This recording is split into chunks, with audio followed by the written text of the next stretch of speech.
16 kilometre রাস্তা।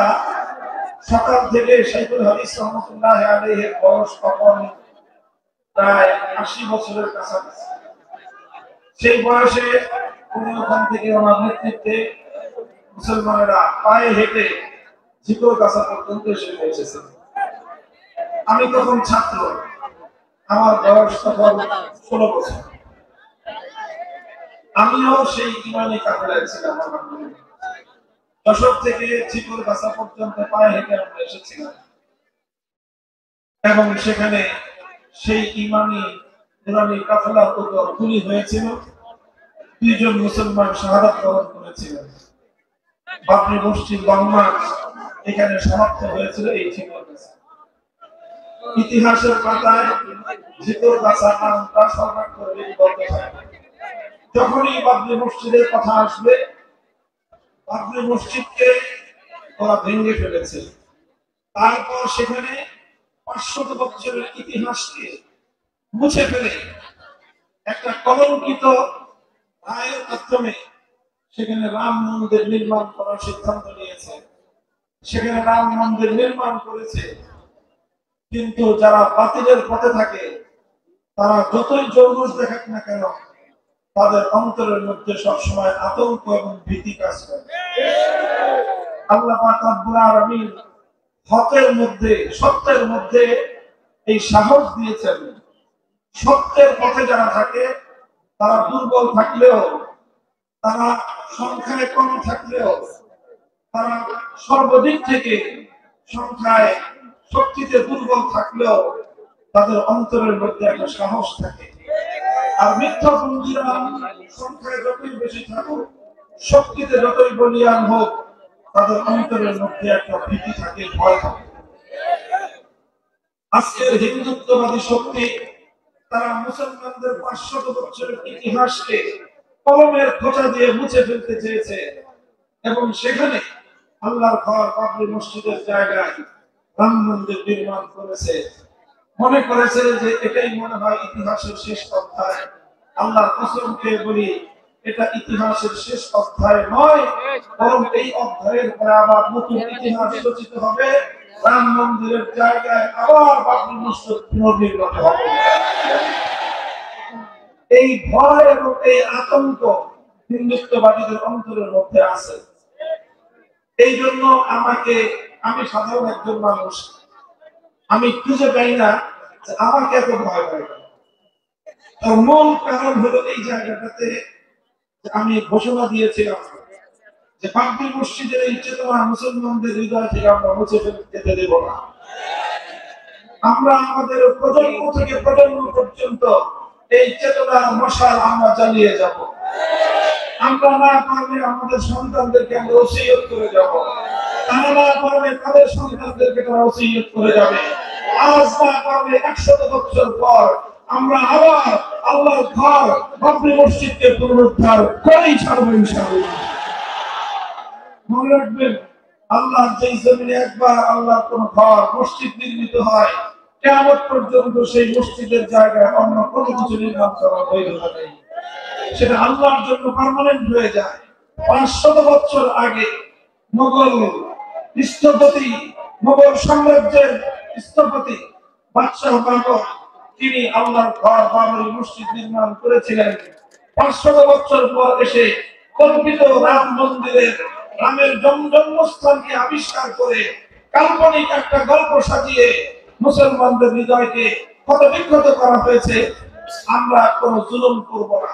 আমরা অন্য ধর্মাবলম্বীদের, সংখ্যালঘুদের কোন বৈধ অধিকারের উপর আমরা একজন পরিমাণ হস্তক্ষেপ করি না। ইতিহাস সাক্ষী, আমরা কোনদিন সারা দুনিয়া মুসলমানরা জয় করেছে। এক প্রান্ত থেকে আরেক প্রান্ত পর্যন্ত খেলাফতের পতাকা উড়িয়েছে মুসলমানরা। প্রতাপের সঙ্গে দুনিয়ার এক প্রান্ত থেকে আরেক প্রান্ত পর্যন্ত মুসলমানরা বিজয় করেছে।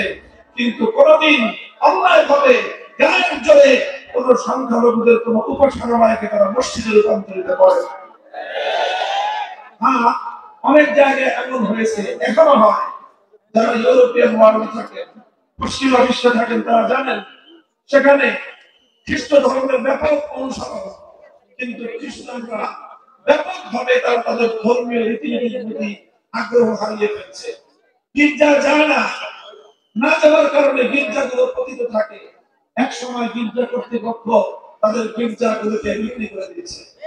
অসংখ্য অগণিত গির্জা একেবারে আমেরিকা থেকে নিয়ে শুরু করে লন্ডন পর্যন্ত, ব্রিটেন পর্যন্ত, গোটা পশ্চিমা বিশ্বে প্রতি শহরে শহরে এখন গির্জাগুলো মসজিদে রূপান্তরিত হচ্ছে।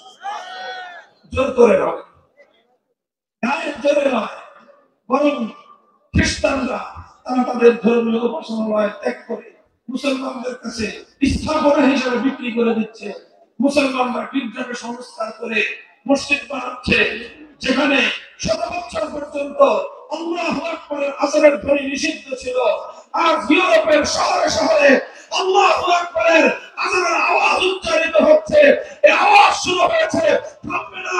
সারা দুনিয়ায় আল্লাহর দ্বীন বিজয়ী হবে, ইসলামের পতাকা উত্তোলন হবে ইনশাআল্লাহ।